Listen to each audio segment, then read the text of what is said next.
Boa noite, amigos, boa noite, amigas. Sejam todos muito bem-vindos ao nosso momento de estudo e oração.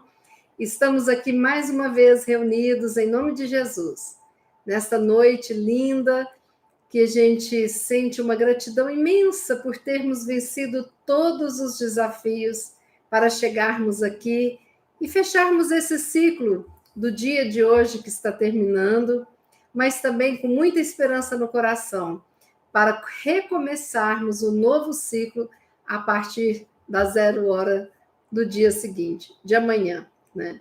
Então, que sejam todos muito bem-vindos, vamos nos conectando com os mentores que já estão nos auxiliando, com todas essas pessoas do bem que estão conectados a nós, doando a sua melhor energia. Lembrando que este trabalho é um trabalho de Jesus, é Ele que nos dá a sustentação, Ele que nos coloca sob a proteção do Pai.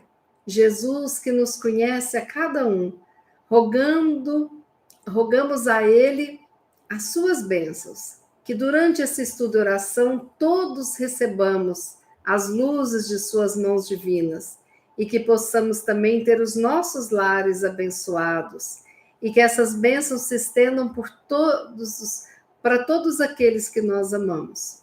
Boa noite a você que está aqui, que não coloca sua mensagem. Boa noite a você que está ali digitando. Eu estou vendo que tem várias mensagens carinhosas já no chat. Vamos dar boas-vindas a essas pessoas aqui que já deixaram a sua mensagenzinha, querida. Boa noite, dona Irene, querida, seja muito bem-vinda. Boa noite, Lúcia, dona Vera, Jacira, seu Antônio, Melissa, Fátima Rossi, Mariângela, Maurício Duval, Rafael, Tita, Ivani, Nilza, Débora, Bete, Dona Solange. Sejam todos muito bem-vindos. Osanira, boa noite. David, boa noite. G, Raul, Marisa, Liliana, Marília, Paulo Henrique, Rafaela, Silvia, Alessandra, Vilma, Célia, Karine, Tarcísio, Norma, Cristiane, boa noite, queridos do meu coração. Que todos sejam muito abençoados. Que todos sejam muito abençoados. Alguém do grupo está ligando aqui no meu celular. Alguém do estudo de oração. Pois bem, hoje nós vamos falar de um tema. Eu comentei com um amigo hoje de manhã, eu falei, nossa, eu estou com saudade de falar de Jesus, nós precisamos hoje falar de Jesus. É maravilhoso a gente seguindo a série psicológica de Joana de Ângeles, estudando os livros de Emmanuel, André Luiz, mas hoje eu estava com vontade de focar na figura e nos ensinamentos mais diretos de Jesus, de pegar uma passagem evangélica para a gente poder estudar. E aí, ouvindo vários vídeos, eu ouvi um que me chamou a atenção. Um dia, Chico Xavier estava se preparando, porque ele ia, na década de 60, 70, fazer um programa ao vivo na extinta TV Tupi, eu acho que era Tupi, né? Chamado Pinga Fogo, onde as pessoas, né, iam perguntando para ele e ele, com a assessoria espiritual de Emmanuel, ia respondendo das mais diversas perguntas. Foi uma série de programas chamado Pinga Fogo. Então, quando Chico vai com os amigos que estavam levando ele até o auditório da TV, ele viu aquela rua apinhada de gente, aí foi subindo, né, para poder ir em direção ao auditório, entrando ali naquele espaço, para todo lado tinha muita gente. E aí, Chico vê o auditório repleto de pessoas, e ele comenta, nossa, quanta gente! E aí a pessoa fala, Chico, todos vieram aqui para te ver. E ele disse, não, meu amigo, é que essas pessoas sabem que eu gosto de falar de Jesus. E aí Eles estão aqui porque todos estão com muita saudade de Jesus e sabe que nesse nosso encontro, nós vamos falar muito de Jesus e matar um pouco da saudade. E eu escutei, né, esse vídeo e falei, nossa, é a saudade que eu estou de falar, de compactuar com vocês um pouquinho dessa passagem evangélica. Então, eu escolhi falar com vocês hoje sobre a parábola do mordomo infiel. E graças também ao auxílio das palestras do querido Haroldo Dutra Dias, ele nos dá uma aula, né? Eu assisto a palestra do Haroldo, leio o parágrafo, procuro outras fontes para poder trazer para vocês. Mas muita gratidão a esse companheiro de doutrina querido que nos esclarece tanto, né? Bom, então, dito isso, eu quero convidar vocês para aquela viagem quando a gente fala de parábola. Nós vamos sair agora, ficar numa posição relaxados, quem quiser fechar os olhos, fiquem bem tranquilos. E nós vamos sair do Ocidente lá para o Oriente. E nós vamos fazer essa viagem no espaço. E vamos chegar na Palestina do século I. E lá na Palestina do século I, nós vamos sentir as vibrações que ainda ficam do magnetismo de Jesus quando ele encarnado por ali andou, falou, auxiliou, curou, abraçou e cuidou de todos os que estavam ali, encarnados e desencarnados. E nessa viagem, lá no século I da Palestina, nós vamos entender o cenário que Jesus falava. Como eu já disse para vocês, eram pequenas aldeias, a profissão que muitos tinham eram de camponeses, era uma região agrícola, né? Muitos camponeses, por isso tem muitas parábolas que falam da lavoura, da vinha, da semeadura, do lavrador, né?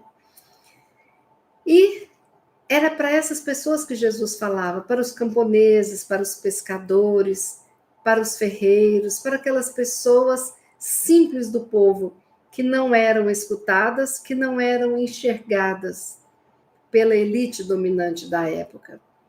Então, Jesus contava histórias que são denominadas parábolas.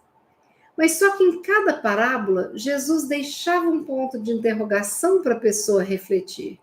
Ele chamava atenção, porque a pessoa tinha que refletir com aquela história para aprender, né? E teve uma parábola que ele contou que está escrita apenas no Evangelho de Lucas, no capítulo 16, versículos de 1 a 13. Mas nós vamos aqui hoje, eu vou pedir licença, vou ler para vocês essa passagem evangélica, Lucas 16, de 1 a 9, que vai ser o nosso estudo da noite, tá certo?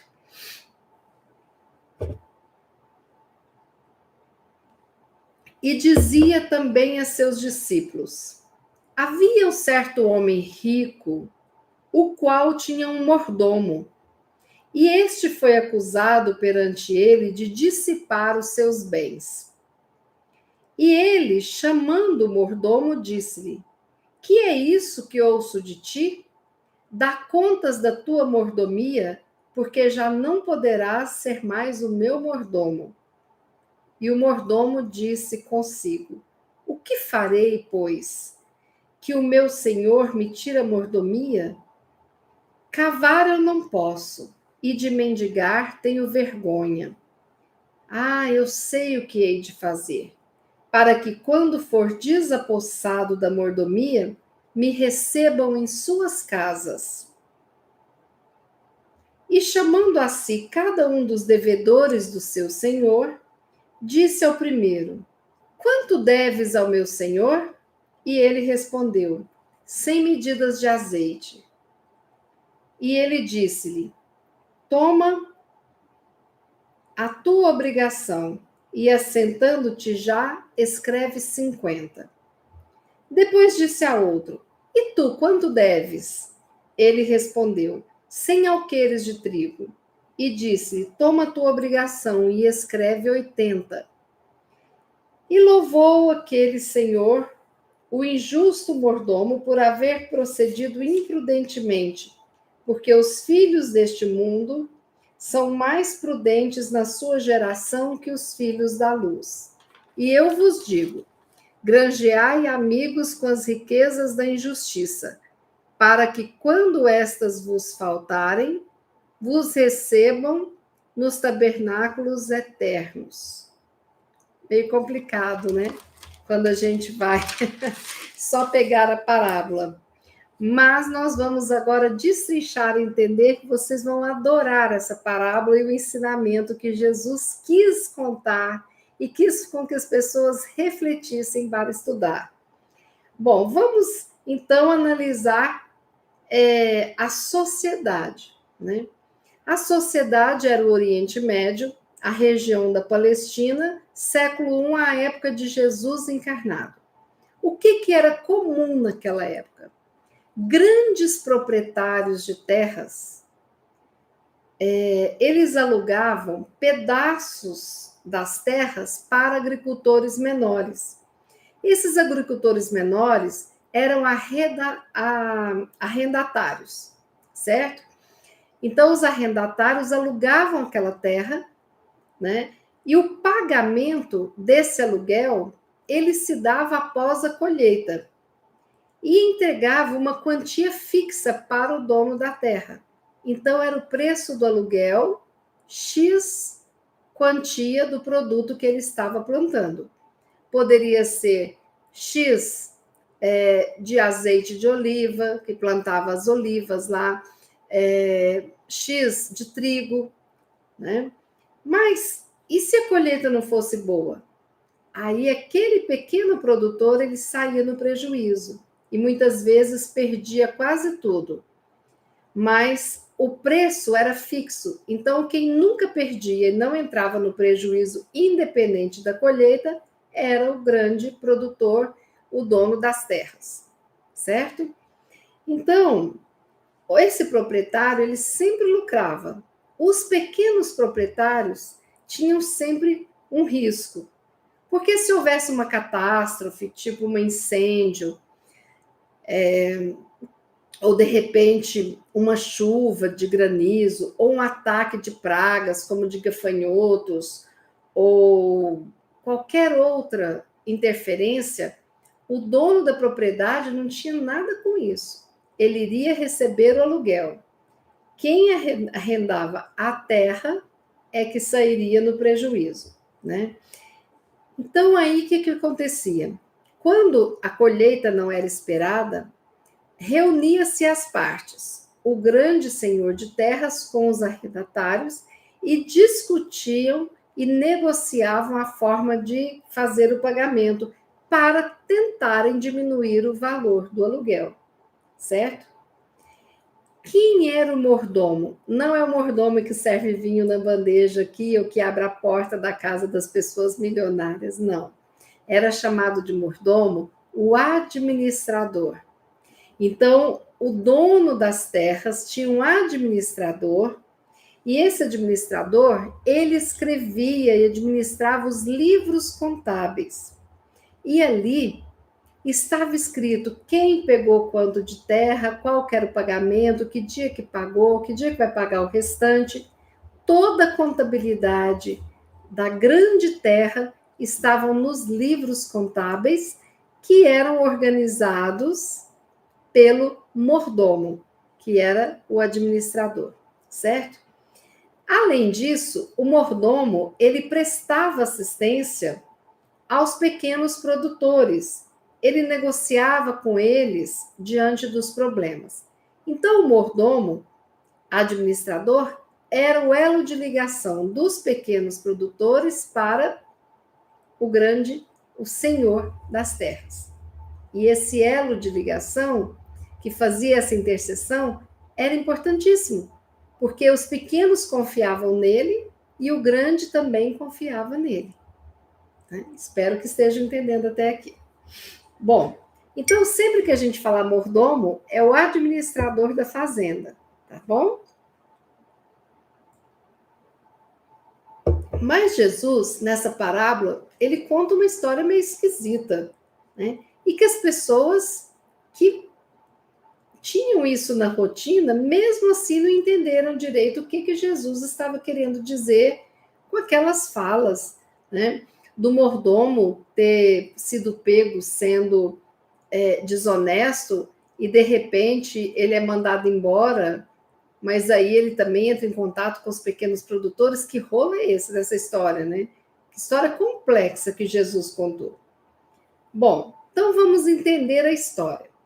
Havia uma grande terra, onde esse proprietário ele alugava inúmeros pedaços de terra menores, né, para outras pessoas. Esse dono das terras, ele descobre que o seu mordomo, o seu administrador, ele está exercendo uma má administração. Ele está sendo gastador, né, da fortuna dele.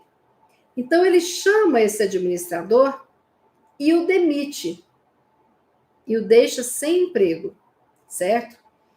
E ele explica que, diante das denúncias recebidas, ele pede que o mordomo deixe a mordomia, certo? Mas aí ele pede que ele vá buscar os livros contábeis para ele prestar contas e entregar para ele os livros contábeis antes dele sair definitivamente das terras, né?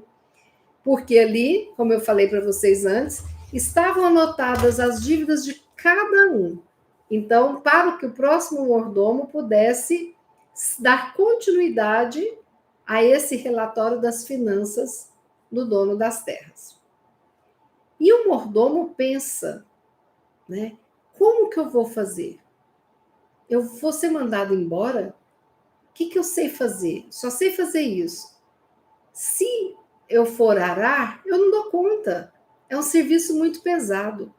Naquela época tinha profissão de mendigo, pessoas que tinham como profissão serem mendigos. Tinha o horário de começar, o horário de terminar diariamente a mendicância. E ele falou: mendigo eu não vou, eu tenho vergonha. Mas aí surge uma ideia nele, e ele elabora um plano estranho também. Quando ele percebeu e foi comunicado que ele foi demitido, ele tinha que agir rapidamente, antes das pessoas descobrirem que ele havia sido demitido. Ele tinha que usar do restinho do poder dele antes da notícia se espalhar. E o que ele fez? Ele chamou cada proprietário que tinha o seu nome anotado naquele caderno. E ele chegou para cada um e negociou a dívida de cada um. Ele foi bonzinho para essas pessoas que tinham dívidas, né? Pelas medidas que fala na Bíblia naquela época, analisando, segundo Haroldo, não eram aqueles produtores pobrezinhos, pouquinho, assim, mini produção, não. Era uma produção média, não era tão pequenininha, tão ínfima, não, né? E aí o que esse mordomo fez? Ele chamou cada um e começou a dialogar com as pessoas, mas anotando para menos o valor das dívidas. Então ele chegou para um e falou: olha, você tem quanto de trigo? Ah, eu tenho 50. Então agora você coloque aí 30. Faça alteração no livro contábil. Quanto de óleo? Eu tenho 100. Então coloque aí 50. Então, o que o mordomo fez? Para não ficar aquela confusão, ele sabia o valor do trigo, ele sabia o valor do óleo, ele sabia que o óleo de oliva, né, o azeite, era mais caro que o trigo, então ele estabeleceu para ele, em torno do dinheiro da época, 500 denários. Então ele ia diminuir 500 denários de cada um dos devedores daquele patrão, e era uma quantia importante para diminuir da quantia total. Pensa, você está com carnê ali da Casas Bahia, devendo 5.000 reais, e aí de repente vem alguém e fala, não, a sua dívida vai ser 3.000, né? Você ia pular de alegria. Então, ele queria colocar a mesma redução de 500 denários, para não ser injusto, para cada arrendatário diminuir a sua dívida diante do patrão. Os agricultores, vocês imaginam bem, pega 1, 2, 3, 10, 20, né? E cada um contando para o outro que a sua dívida foi diminuída. Fizeram a maior festa. Quem que era a melhor pessoa do mundo ali? Era o mordomo, que havia errado, o administrador. Então, eles passaram a gostar daquele administrador e a ser grato a ele. Então, lembra que eu falei para vocês que o elo de comunicação dos agricultores com o dono era o mordomo, né? Quando o senhor, dono das terras, chama o mordomo, com os livros contábeis, o senhor, dono da terra, percebe as contas alteradas. Ele percebe que ele mexeu no total do montante das dívidas dos arrendatários. E aí, esse senhor das terras, o que a gente pensa que ele ia fazer? Expulsar, denunciar, porque isso era o comum daquela época. E o senhor das terras, ele aprova a contabilidade. Ele não denuncia, não expulsa, apenas demite ele. Então, aquele mordomo, ele contava com a aprovação dos agricultores. Possivelmente, todos comentaram que ele era um excelente administrador e até indicaram para outro senhor de terras para ele conseguir um emprego, ou assim. Mas aqui é que Jesus faz a gente refletir. Porque se esse senhor das terras desaprova o livro contábil, ele tem a rejeição de todos os agricultores, né? Mas ele percebe o que o mordomo fez e ele deixa por isso mesmo, certo? Então foi aqui que Jesus fala na parábola que esse senhor das terras, ele foi de uma prudência extrema. Ele não foi intempestivo, ele não foi impulsivo, ele foi prudente, porque ele pensou no bem maior, né? E ele deixou a situação quieta, ficou em silêncio, né? Naquela época, os filhos da luz, a quem a passagem evangélica se refere, era o nome que eles davam àqueles que seguiam e escutavam Jesus, filhos da luz. Então, Jesus fala, no final dessa parábola, né, aqui, e louvou aquele senhor, o injusto mordomo, por haver procedido imprudentemente. Porque os filhos deste mundo são mais prudentes na sua geração que os filhos da luz. Como assim? Os filhos desse mundo são mais prudentes que os filhos da luz? Filhos da luz são os cristãos que seguiam Jesus e que estavam sempre com Jesus, que ouviam a fala dele e tentavam, né, agir de acordo com aquela fala. Então, ele quer dizer que as pessoas do mundo que não conheciam a sua orientação, a sua palavra, que não conheciam os ensinamentos do seu pai, eram muitas vezes mais prudentes, mais espiritualizados do que aqueles que o seguiam. Então, aqui Jesus traz uma reflexão que de nada adianta ser doutor na teoria se na hora da prática do dia a dia não se colocar ali a ação cristã à frente de tudo. Então, Jesus não estava incentivando o mordomo espertalhão. ele estava trazendo uma outra reflexão. Vou reler para vocês como ele termina essa parábola. E eu vos digo, granjeai amigos com as riquezas da injustiça, para que quando estas vos faltarem, vos recebam elas nos tabernáculos eternos, né? E aí é interessante, né? O que essas parábolas forçam todos nós e as pessoas da época a pensar, né? Pela lei da Palestina do século I, era o seguinte: o dono da terra, se ele descobrisse que o mordomo era injusto, infiel, desonesto, ele precisava de demiti-lo, uma parte, e a segunda parte, denunciá-lo às autoridades. Ele tinha que ser preso, certo? Mas o senhor das terras fez o quê? Ele conversa com o mordomo. Quando o mordomo fica em silêncio, não retruca, não rebate, o senhor falando que ele havia sido desonesto, ele fica em silêncio e quem cala, consente. Ele assume o erro. O dono da terra, ele exerceu justiça, porque ele demitiu. Mas ele teve misericórdia daquele mordomo. Ele não levou até a frente a denúncia, por quê? Porque senão ele iria ser preso e terminar seus dias presos. Então ele não denuncia. Ele demite, mas não denuncia. Quando ele não denuncia, ele foi misericordioso com o mordomo, né?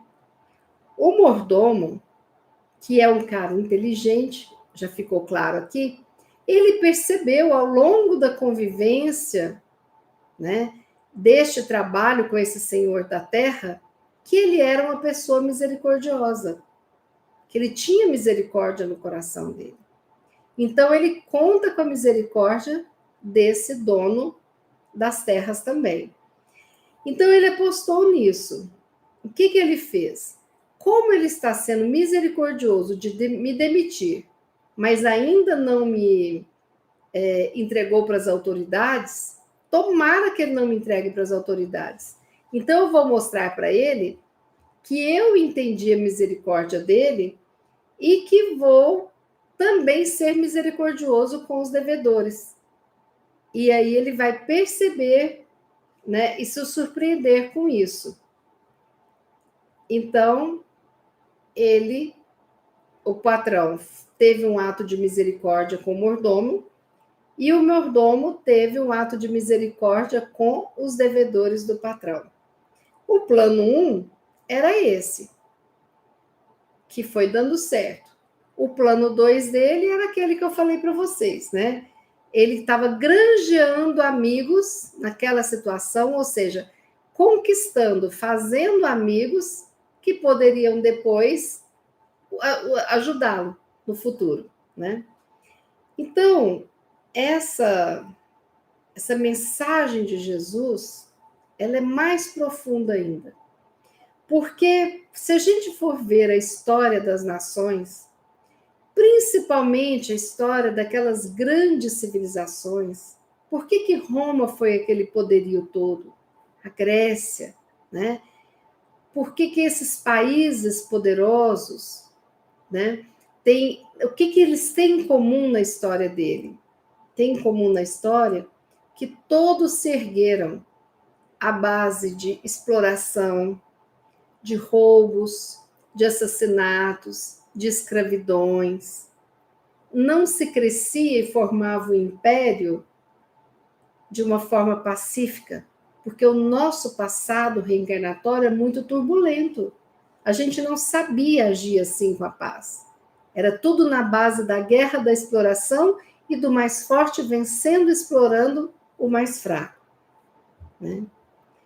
Só que a gente tem que entender que Emmanuel nos traz essa lição explicando, dizendo que os recursos materiais se distribuem através das injustiças. Então, a base foi uma injustiça? Foi. E aí, de repente, isso se distribui. A gente sabe que tem empresas com muitos mil funcionários e que tem toda uma estrutura que começou, às vezes, de uma forma torta. E a riqueza distribuída ali com seus administradores, funcionários, pessoal da limpeza, todo mundo, tem uma base de injustiça. Por quê? Por conta do nosso passado reencarnatório, que a gente ainda não dava conta de ter uma conquista através do espírito, mas através do poder da matéria, do dinheiro, do nome, da posição social, das teias políticas e etc. Né? Bom, então, quando nós olhamos hoje a nossa vida, nós sabemos que tivemos passados reencarnatórios complicados, onde nós fomos injustos, onde nós dominamos, fomos dominados, então a gente teve essas experiências ao longo das nossas muitas vidas. Mas hoje, nós aqui reunidos, aqui todos nós, somos ricos dos empréstimos de Deus. E quais são os empréstimos de Deus? Tudo, nada nos pertence, nem o nosso corpo. É Deus que é o grande Senhor da terra, que empresta para nós os recursos para nós vivermos cada vida. E nós somos aqueles que recebemos esses recursos. Só que os bens que nós recebemos são graças à infinita misericórdia de Deus. Porque nós fomos, ao longo das vidas, todos nós, mordomos infiéis dos bens que Deus nos confiou administrar. Em muitas vidas não usamos o nosso corpo, a nossa inteligência, a nossa riqueza, a nossa beleza para o bem, para o amor e a paz. Inúmeras vezes usamos para fazer as nossas conquistas de poder, de fama, de acúmulo de bens, de brigas e de egos e tudo mais, né? Então, ao longo das várias encarnações, nós somos os mordomos infiéis da parábola, o administrador infiel. E quem é o Senhor de tudo? É o nosso Pai Deus. Isso é o significado da parábola. Então, por que Jesus propõe que nós imitemos o mordomo? Façam como mordomo, né? Granjeai amigos. Porque, diante do fato de que nós assumimos que o dono da terra é Deus, o nosso Pai, né? Quando é que nós prestaremos conta desse livro contábil das nossas vidas? No momento da nossa morte, né? Mas não é aquele julgamento que fica uma cadeira e lendo o caderninho, não. Primeiramente, através da nossa consciência, o que nós fizemos com os tesouros que Deus nos deu? Será que nós fomos fiéis? Né? Aos pais, aos filhos, aos familiares. Será que nós fomos fiéis à nossa beleza? À nossa inteligência? Ao nosso corpo perfeito? À nossa profissão? Ao nosso papel de não estarmos sozinhos, aos recursos, de termos médicos, de termos escola e tudo mais? Será que nós estamos sendo fiéis nesta vida? Né?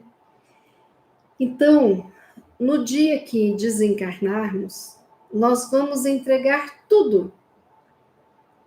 Nós só ficaremos com aquilo que existir dentro da nossa alma, do nosso espírito.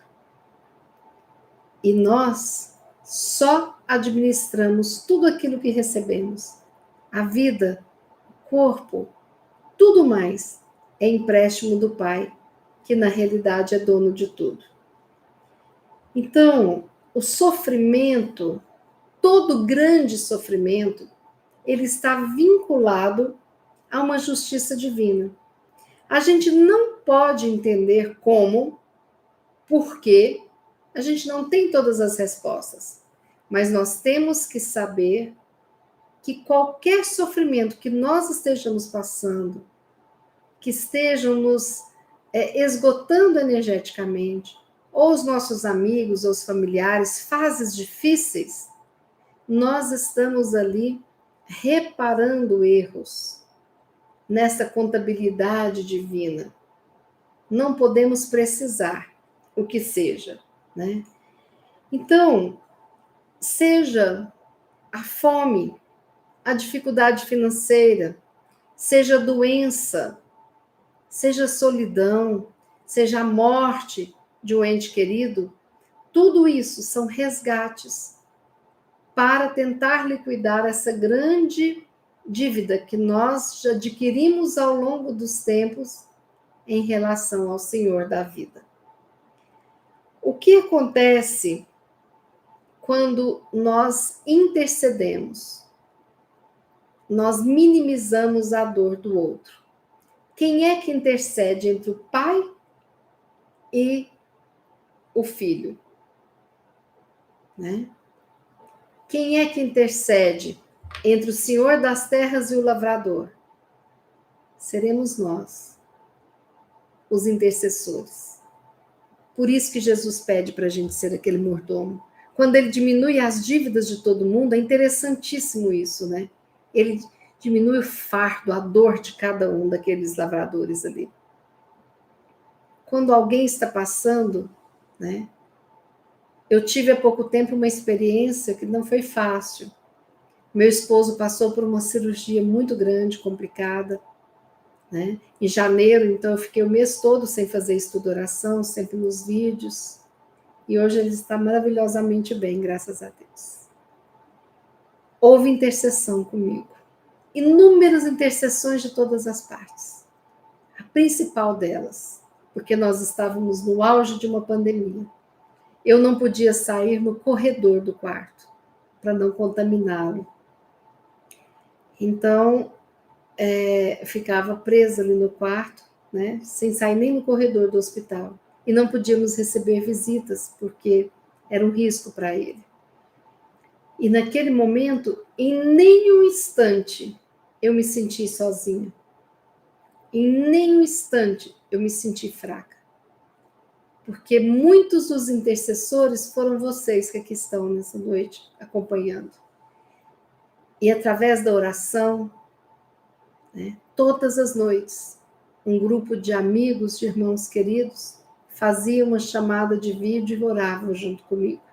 Eu nunca fui dormir sem uma oração caridosa e amorosa de pessoas que demonstravam seu amor. Foi muito mais fácil para mim esse momento desse resgate que era meu e dele, sabe?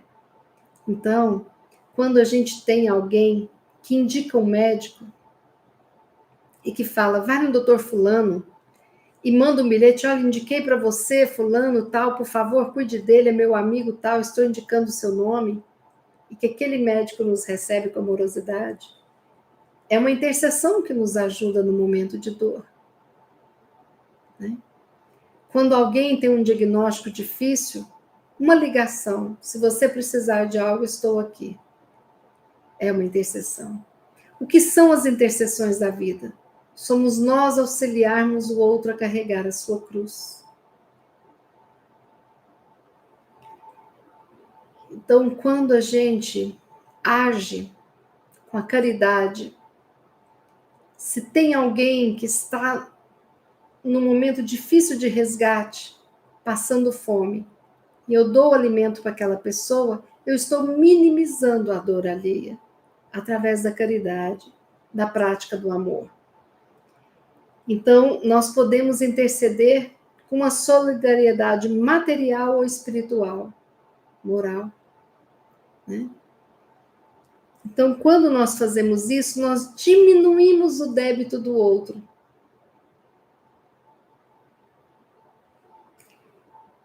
Porque cada criatura tem a sua contabilidade, e todos nós temos os nossos débitos. Quando nós ajudamos alguém no momento difícil, nós estamos diminuindo o débito dessa pessoa. Estamos agindo e mexendo ali nas contas da contabilidade divina para ajudar, que foi o que o mordomo fez. Ele mexeu ali nas continhas, né, e ajudou aqueles arredatados. Mas o mordomo, ele foi misericordioso, né? Porque ele poderia se vingar, ele poderia ter escolhido inúmeras outras ações, mas não. Então, sempre que nós tivermos a bondade, a misericórdia, o auxílio que nós possamos dar a cada um dos nossos irmãos, nós estamos exercendo uma solidariedade espiritual e estaremos mexendo na contabilidade dessa pessoa, minimizando o peso da dívida. E Jesus ensinou isso quando para nós? Pai nosso que estais no céu, santificado seja o vosso nome, venha a nós o vosso reino, assim na terra como no céu. O pão nosso de cada dia dai-nos hoje. E aí ele fala: perdoai as nossas dívidas, assim como nós perdoamos os nossos devedores. Então, quando eu perdoo o outro, com certeza tem uma falange me assistindo para que muitos dos meus erros, dos meus resgates sejam minimizados e perdoados. E foi Jesus quem falou isso. É auxiliando, é a gente mobilizar dentro de nós a misericórdia, a empatia, o amor. Por que que o próprio dono das terras não perdoou as dívidas dos camponeses? Por que que precisou de Jesus contar essa parábola do mordomo fazer isso? Bastava ele falar que o dono das terras era bondoso, misericordioso e perdoou a dívida das pessoas. Não. Jesus quis mostrar que Deus age através dos seus filhos. Então, a presença de Deus existe nas nossas vidas quando nós decidimos sermos intermediários, imperfeitos, porém responsáveis por fazer essa interferência do bem e do amor na vida de todos aqueles que nos cercam e estão sofrendo. Nós somos enxugadores de lágrimas, representando Deus. Quando a gente abraça alguém numa tristeza, numa depressão, quando a gente oferece um colo, uma casa, uma escuta amorosa, uma visita no hospital, um passe, uma oração, um sorriso, um empréstimo financeiro, nós estamos agindo, sendo intercessão entre Deus e os nossos irmãos, seus filhos. Quando nós confiamos totalmente na misericórdia divina, nós agimos sabendo que ele vai agir através de nós. Foi o que o mordomo fez. Ele confiava que o seu amo, o seu dono lá das terras, era misericordioso. E ele se permitiu ser instrumento de misericórdia daquele senhor. Então, nós temos que pensar que quando nós estamos cuidando dos doentes da nossa família, quando nós temos a oportunidade de cuidarmos dos nossos pais idosos, quando nós temos a oportunidade de acompanhar o filho, o marido num processo complicado, seja de doença, seja financeiro, quando nós cuidamos dos nossos amigos, às vezes uma palavra, eu estou aqui se você precisar de algo, uma mensagem, um áudio, nós estamos sendo instrumentos da misericórdia divina. Então, nós temos que nos sentir honrados com a confiança que o Pai nos deposita. honrados por trabalharmos, por não estarmos acomodados, por sairmos do nosso egoísmo. Todas as vezes que deixamos de fazer essa intercessão em favor do próximo, nós estaremos deixando de ser instrumentos do Pai para enxugar uma lágrima e aliviar uma dor e fazer mais leve uma cruz. Mesmo sabendo que toda dor é um processo de resgate, que não existe injustiça divina, que existem pagamentos de dívidas passadas, mas quando nós ajudamos, nós minimizamos as dívidas do outro. Então a pessoa, ela pode estar sofrendo muito, e não é porque está sofrendo muito e passando por problemas financeiros, de saúde, de equilíbrio, que ela não tem amigos espirituais, pelo contrário. Às vezes, ali junto daquele irmão sofredor, a gente tem 10, 20 amigos espirituais que estão ali do lado, torcendo, ajudando, e que veem com bons olhos a sua ajuda sincera, e que faz de você um amigo. Então, vocês, muitas vezes, ajudando uma pessoa, você granjeia um grupo de amigos espirituais que vão te ajudar no momento em que você estiver pagando a sua dívida e sofrendo a sua dor. Então, hoje nós ajudamos o necessitado, amanhã seremos o necessitado. E que maravilha, quando precisarmos estarmos cercados de pessoas maravilhosas que nos enxergam, porque nós fomos misericordiosos com os pequeninos do Pai. Minimizar a dor, tornar a cruz mais leve, porque o amor pagará os débitos de cada um. E nós, sendo exemplo de amor, o outro também vai aprender a amar. E assim nós estaremos quitando as nossas dívidas e o outro também, mirando o nosso exemplo. Tem uma história que o próprio Haroldo conta, que Chico um dia estava tão triste, mas tão triste, mas tão triste, que Emmanuel sentiu a tristeza do Chico naquele momento, a preocupação dele, algo havia ocorrido, não se sabe o quê. E Emmanuel chega perto dele e fala: Chico, meu amigo, o que aconteceu?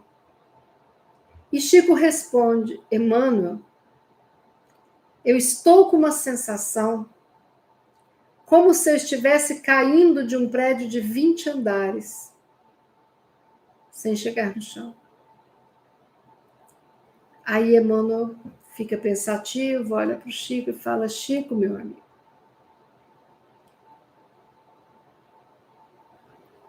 em cada andar desse prédio, existe, quando você for caindo, os braços das mãos que você ajuda, através das mães consoladas por você que perderam seus entes queridos, te segurarão e você jamais se machucará no chão. Em cada um dos 20 andares, quando você for caindo, embora você não perceba, braços amorosos das mães que têm o seu coração repleto de gratidão pelas cartas psicografadas dos filhos que já se foram, não deixarão você se machucar, meu amigo. E Chico refletiu, agradecido, porque no momento de uma grande dor, às vezes a gente não tem essa consciência das inúmeras mãos que estão ali para nos ajudar, se formos intercessores do Pai.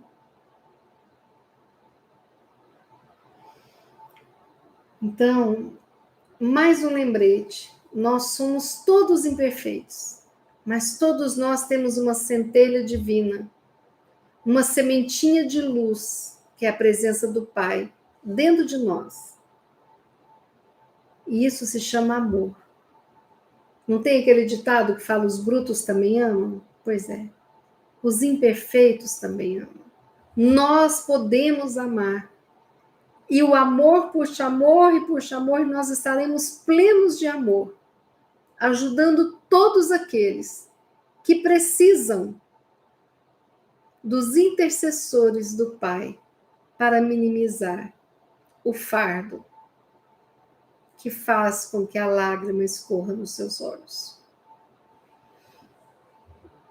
De nada adianta conhecer a doutrina espírita, o catolicismo, o budismo, seja lá o que for, sem praticar. De nada adianta.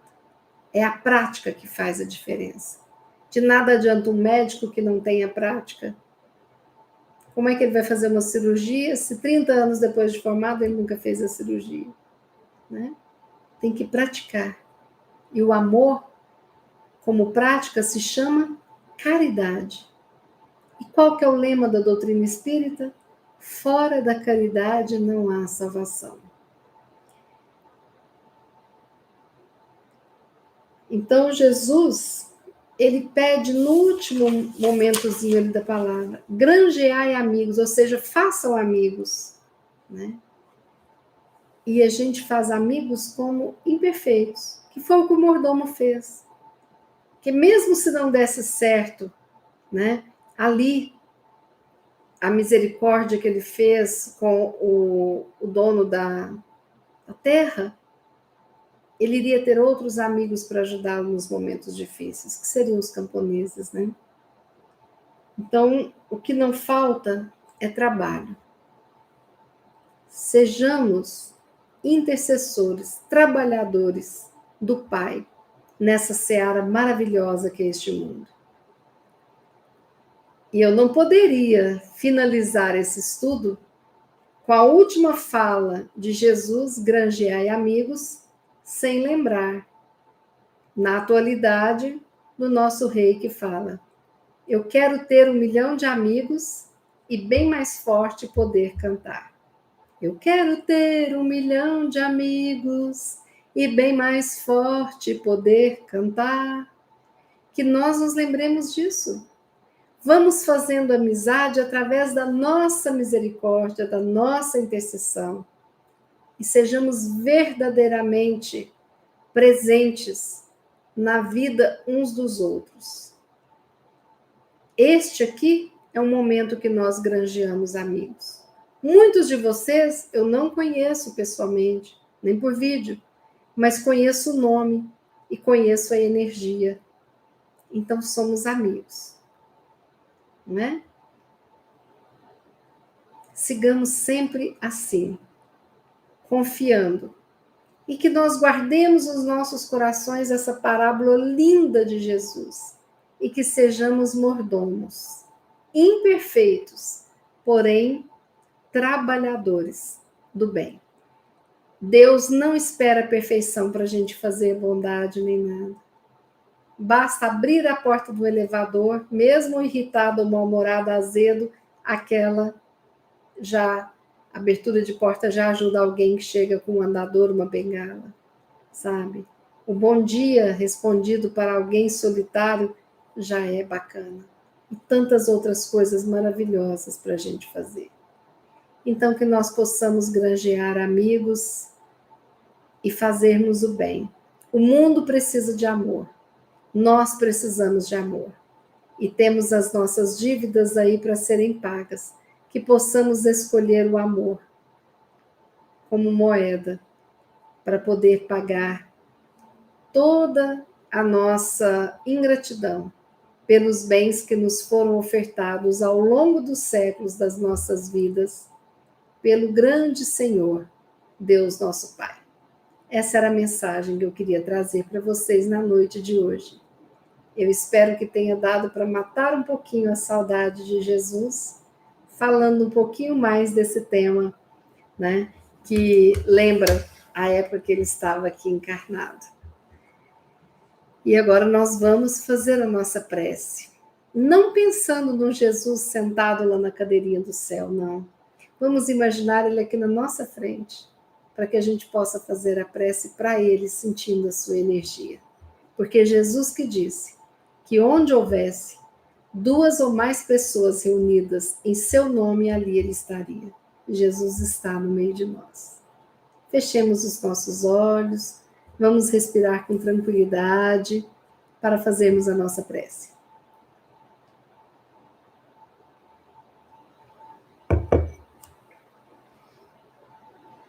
Pai querido, obrigada por tudo que nos deu ao longo das nossas vidas. Obrigada por ter nos criado seus filhos.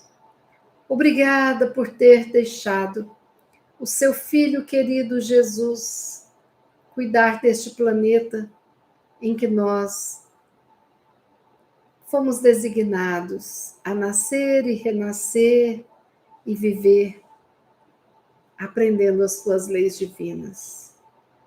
Mestre Jesus, como não te agradecer estando aqui conosco neste momento de luz e de paz? Como não nos emocionarmos sentindo a sua presença querida entre nós, sabendo que como um mestre, um professor, o Senhor conhece a cada um de nós, habitantes deste planeta, sabe o nosso nome, a nossa história.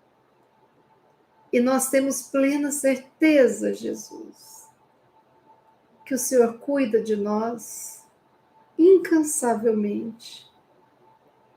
Ajude-nos a abrir os nossos corações para podermos praticar o amor nos momentos mais difíceis das nossas vidas e nos momentos mais felizes da nossa existência.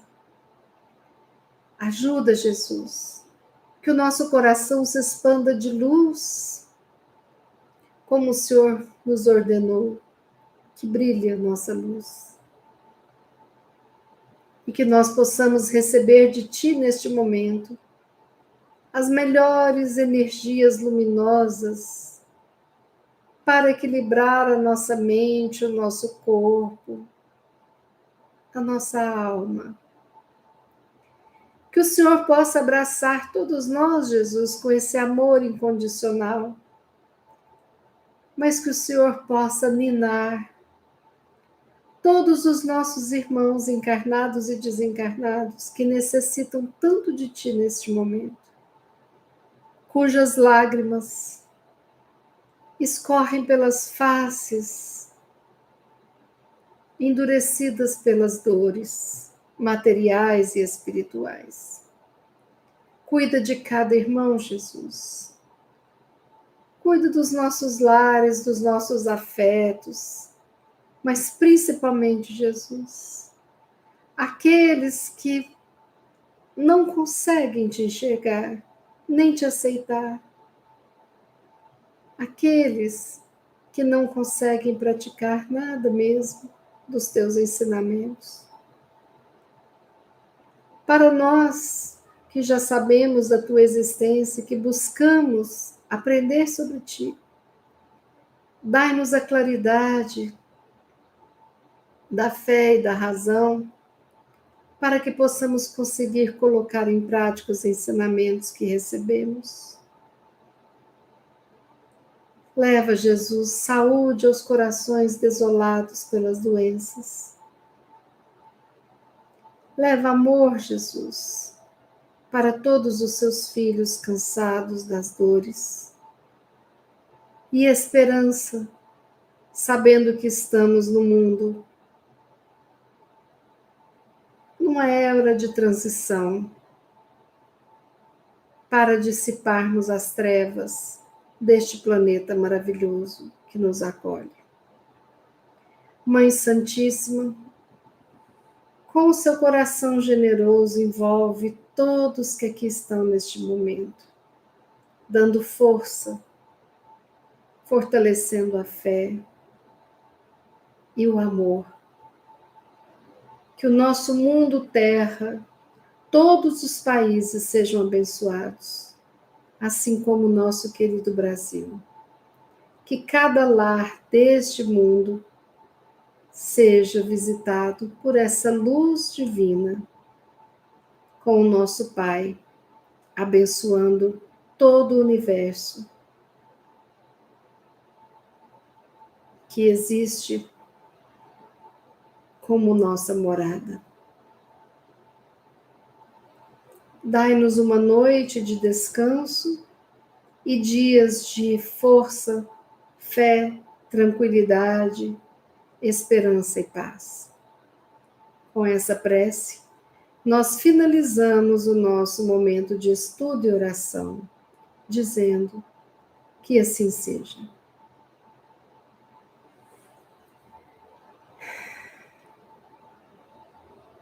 Pois bem, a nossa lição hoje já terminou, o nosso estudo de oração também. Lembrando a todos que sexta-feira, às 18 horas, estaremos ali reunidos.